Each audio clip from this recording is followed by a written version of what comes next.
कहानी का शीर्षक है सबक। पवित्रा जी अपनी बहू हिमांशी पर चिल्ला रही थी।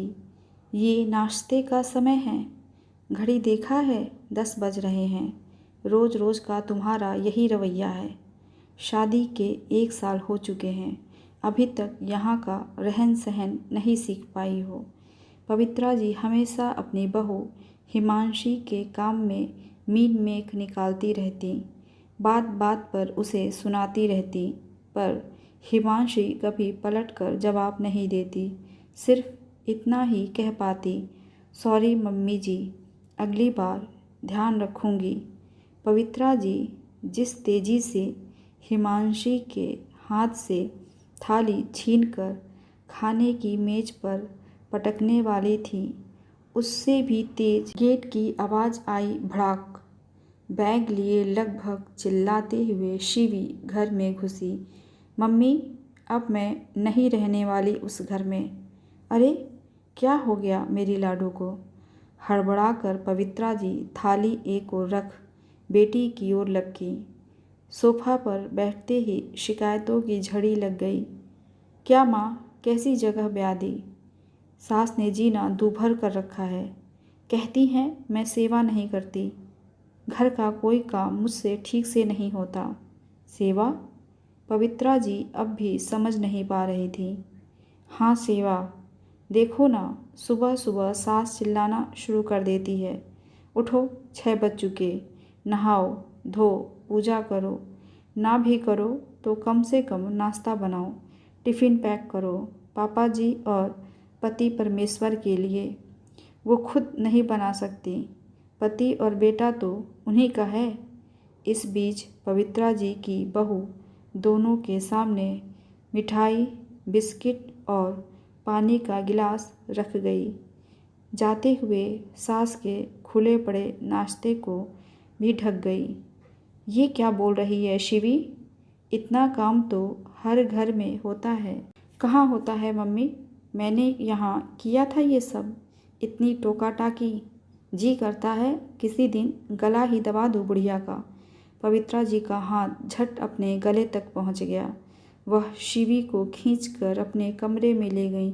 शिवी, ये क्या अनाप शनाप बोले जा रही? तेरी भाभी सुन लेगी, क्या सोचेगी? तो क्या हुआ, आप भी तो हिमांशी भाभी पर चिल्लाती हैं। वो भी तो आपके मन का नहीं करती, तुझसे ज़्यादा ही करती है और तेरे जैसी जबान भी नहीं चलाती। सास हूँ उसकी। अब सास की बात बहू नहीं मानेगी तो और कौन मानेगा?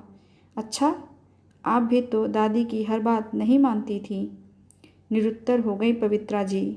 थोड़ा अटक कर इतना ही बोल पाई, जरूरी नहीं हर बार सास ही सही हो। तेरी दादी जानबूझकर मुझे तंग करती थी, बहुत दुख होता था, लेकिन मैं झगड़ती नहीं थी कभी। मम्मी, आप हिमांशी भाभी को तंग करती हैं और मुझे मेरी सास। मैं तेरी भाभी को कुछ भी बोले जा रही? वैसे तेरे मामले में पूरी गलती तेरी सास की नहीं। हिमांशी को देख, तेरी ही उम्र की है, तेरी तरह 8-9 बजे तक नहीं पड़ी रहती, सुबह 5 बजे से उठकर संभाल लेती है सब जिम्मेदारी। फिर क्यों बात बात पर चिल्लाती रहती हो उन पर? जब आप बहू थी तब आपको अपनी सास बुरी लगती थी, लेकिन खुद सास बनते ही दादी जैसा बर्ताव करने लगी और अब मेरी सास का पक्ष ले रही।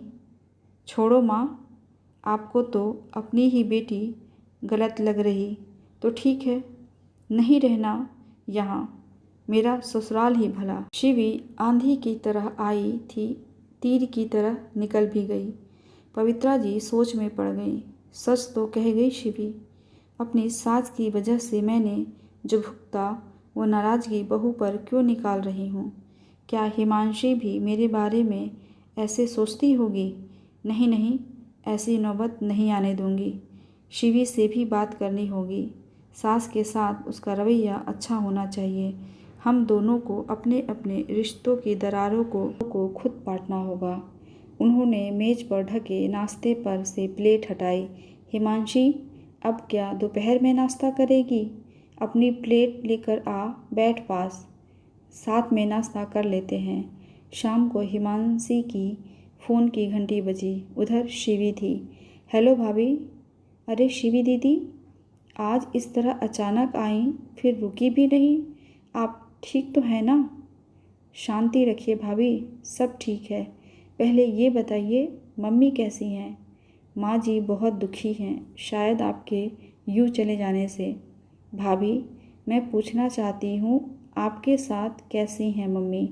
मतलब भाभी, मम्मी आपके साथ हमेशा ज़्यादती करती रही हैं। मुझे और कोई तरीका नहीं सूझा उनको अपनी गलती का एहसास कराने का। सॉरी।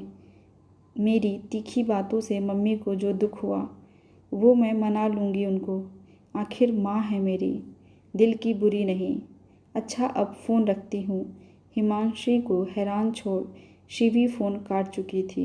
उधर पवित्रा जी अपनी बहू के साथ मधुर संबंध कैसे बनाएं ये सोच रही थी, ताकि घर में सुख शांति बनी रहे। कैसी लगी आपको ये कहानी? कमेंट करके ज़रूर बताइएगा। ऐसी ही कहानियाँ सुनने के लिए चैनल को सब्सक्राइब कर लीजिए। मिलते हैं अगली कहानी के साथ। धन्यवाद।